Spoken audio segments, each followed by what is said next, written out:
Yeah, I will be talking about how to efficiently render participating media effects in multi-viewpoint scenarios. So to start off with, I want to briefly introduce the goal behind our approach and a bit of the background needed to understand it. When we consider applications like VR, local split screen, and even more relevant cloud rendering, we have the situation that multiple viewpoints of the same scene are being rendered on the same hardware. Using traditional rendering methods, what can happen is that a lot of the computations end up being executed multiple times, which is wasteful. We attempt to remove those or avoid those duplicate computations and optimize the rendering specifically for those participating media effects. When we talk about participating media, we generally refer to effects like fog, smoke, or light shafts. These are created when light interacts with airborne particles, and this is also what makes them somewhat difficult to compute. When we have a scene as it would appear in a vacuum, we can assume that the light bouncing off of objects hits the camera in a straight path.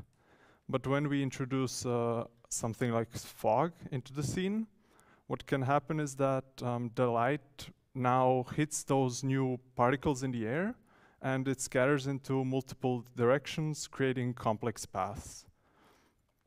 In real-time rendering, we therefore use some clever tricks to compute those. There are many different methods to render those effects, and older games tended to use approximations, like rendering a fog based on the depth of the objects, or applying post-process shaders to get effects like light shafts. Those techniques are efficient, but they're not physically based and are more limited to simple interactions.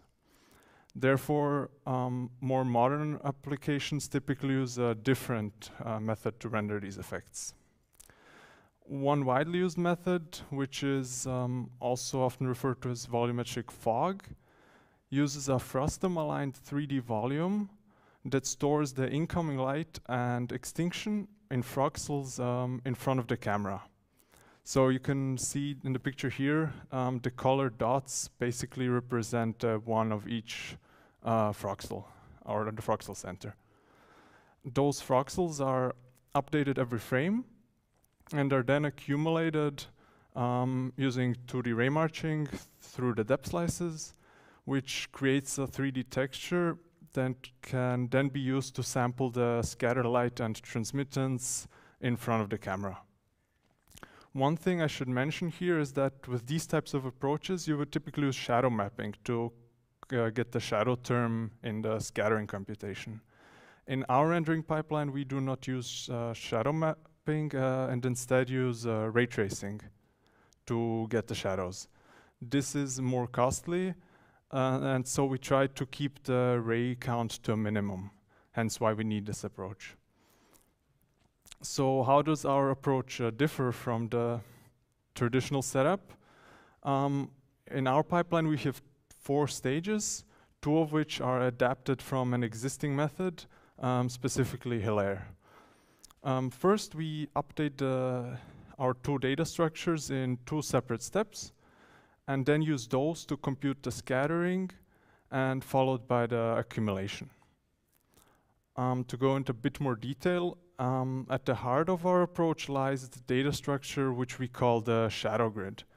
This is shared across all viewers in the scene, and it's fundamentally quite simple as it is a single world space aligned 3D grid, 3D voxel grid, which is spanned across the entire scene.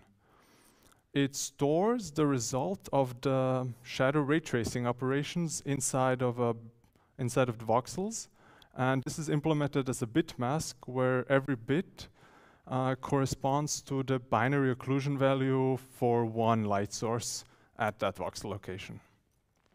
We update the grid every frame, but only consider those voxels which are visible by at least one of the viewers, so that we don't unnecessarily introduce more rays. If a voxel is visible, we shoot 1 ray per light source, from the center and store the result inside the bit mask.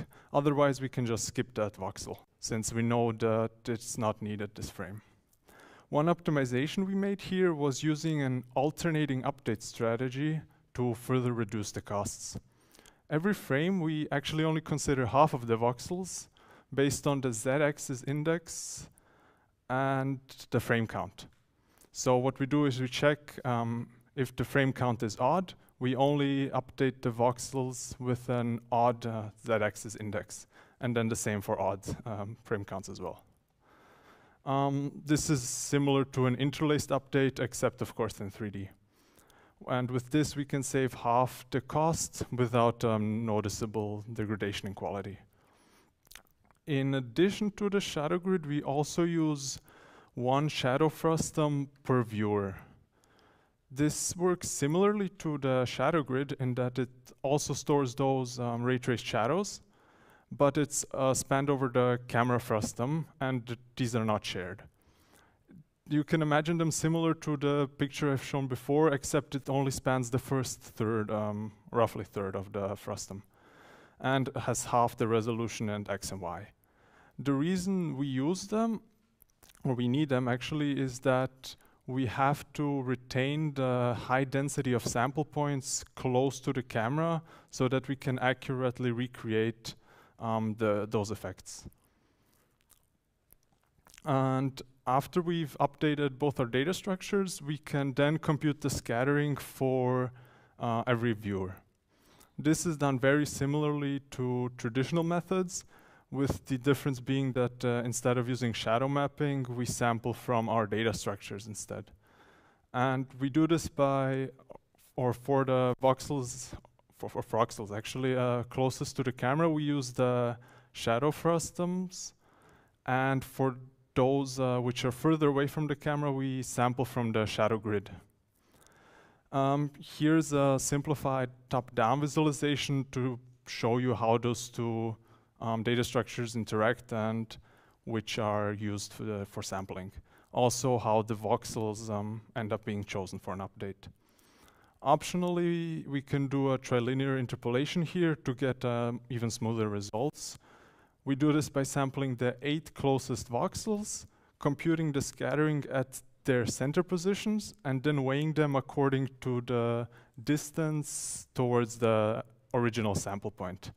This is slightly more costly, but it can help prevent blockiness in certain situations. And finally, we accumulate the frustums. This is mostly unchanged from other methods where we do a 2D ray march from front to back of the frustums across the depth slices. And this is accumulated into 3D texture, which can then be sampled in a defer or forward pass. Now, I talked a bit about the shadow grid, but I never mentioned a specific resolution. And the reason is that it depends a bit on your needs and what effects you actually want to replicate.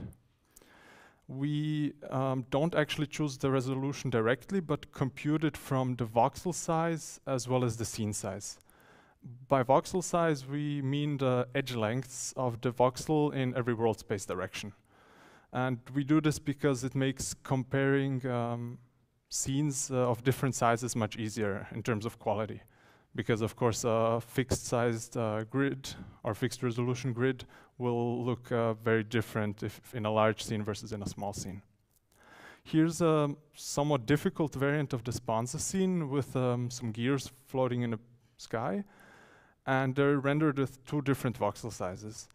On the left, the voxel size was set to 12.5 centimeters, and on the right it's set to 25 centimeters. The difference between them, it's quite noticeable, especially on a monitor, and so it's important to take care in how you choose the voxel size. However, this is also quite a challenging scenario, and in other scenes, which you will see in a minute, we can get away with a voxel size of 33 centimeters or even 50 centimeters. To evaluate our approach, we chose to compare it to reference implementation based on, again, Hilaire. And the setup for that is unchanged, except that we, again, use ray tracing to compute the shadow term. We ran a number of different experiments using a range of multiple view counts from 1 up to 16 concurrent viewers at 1080p each. And for each of those, we use the realistic camera movement paths to hopefully get an accurate representation of real-world performance. Because we want to focus on the performance aspect, we chose the shadow grid in such a way that it roughly matches the quality of the reference implementation. Here's a short video from an outdoor bistro scene showing our approach at a voxel size of 33 centimeters compared to the reference. And here, even on a monitor, it's very hard to distinguish the quality between the two. And the only real noticeable difference is in certain parts. For example, here near the tree, you might be able to see it because there we have a lot of very fine light shafts. I would suggest looking at the supplemental material for the full-length video as well as some other scenes to see the differences a bit more clearly. Now, when it comes to performance, this is where we can see a difference. On the left, we plotted our approach with running in 2 different voxel sizes against the reference implementation, and found that as more viewers are present in the scene, the better performance we can see. This is not really surprising, however, because at some point the shadow grid will become saturated with updates, and so the performance cost for that starts to taper off. On the right, we see an artificial setup that fixes the overlap between the cameras, so that we get a sense of the range of scaling we can even achieve. Unsurprisingly, as more overlap is present, better our approach scales. But even with a small overlap of roughly 10%, we can still see a performance uplift with 8 or more viewers. And when we have a lot of overlap, like in a VR situation, then the performance uplift can happen with just one user or 2 cameras. When it comes to memory consumption, we still use the scattering and accumulation volumes found in the traditional methods. And in addition to those, we use the Frustum volumes, the shadow Frustum volumes, which are less than half a megabyte per viewer. And we also need the constant amount for the shadow grid. How much, of course, depends on the chosen voxel size as well as the scene size. But to give you an idea, in the Bistro scene you saw earlier, this amounted to roughly 100 megabytes at the voxel size of 33 centimeters. One challenge we found during testing was that choosing a voxel size that both preserves the details without costing too much is not that trivial. Ideally, we want to have a high resolution in areas where we know this is needed, such as near trees, because those produce a lot of light shafts, and less in other areas. We ran some initial experiments using multiple shadow grids with varying voxel sizes. And besides the increase in memory consumption, the results appeared quite promising. Alternatively, we might also be able to use an octree-like approach to have a more optimized distribution of voxels. One thing that we did not deal with our approach was clouds. Because clouds are usually quite far away from the scene, it didn't make a lot of sense to extend the shadow grid to include them. And so you need an alternative method like ray marching to compute them. But this is also what is usually done in volumetric fog methods. In the future, we might be able to use a unified approach that also shares the computations for rendering cloud effects. And if you're patient, there will be a talk later on that talks specifically about that. So to conclude, we developed an approach that is able to render participating media effects at up to 60% faster with 16 viewers. We are able to see a performance uplift with as soon as 2 viewers And we do this while maintaining a quality level close to that of competing approaches. I am done, but I see that I still have a bit of time, so I maybe want to show you a few more results. So here's the flip result of the Sponza scene you saw earlier. And you can tell that the 25 centimeter voxel size is quite a bit, yeah, it's not really ideal, but the 12.5 centimeter one is actually quite good. And here's another image of the Bistro scene, this time with a non-uniform fog volume with 2 different voxel sizes again. And here's the flip result. So here we can see that even with 50 centimeter voxel size, the difference is still quite acceptable. So yeah, that was all. Thank you.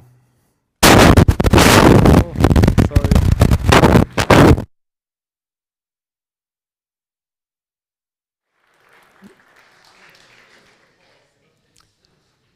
With a big explosion at the end. Good. Thank you very much for the presentation. Any questions from the audience?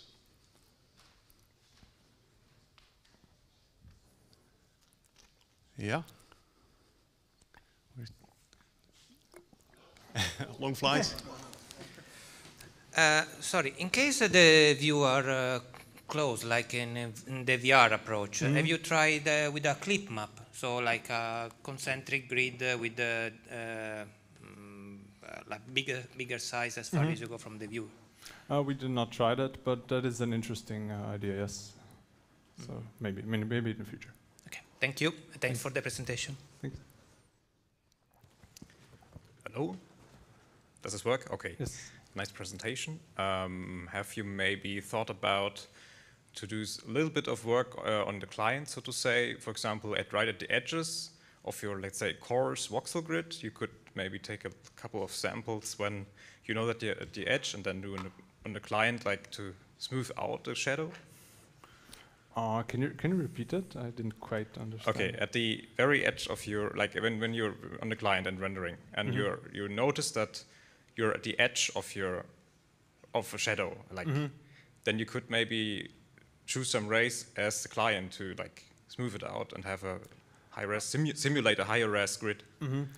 So there's actually what's usually done with those other volumetric fog approaches, and we do as well. You can do a trilinear interpolation again after or during the sampling in a deferred or forward pass, and this also helps, but it can result in a bit of like temporal issues because it will get very smooth and very like ghosty. Yeah, but yeah, thanks. Anyone else? Okay, I have one question. Would it also be possible to have other volumetric effects like light emitting from the volume with this approach? Maybe, but it will cost a lot more memory likely. So now we only use 8 light sources which fit in 1 byte, and this is really efficient. You can of course extend it to add more lights as you need them, but at some point, especially in large scenes, it will become quite expensive to store that. Yeah. Okay, thank you. Thanks. All right, let's thank the speaker once more.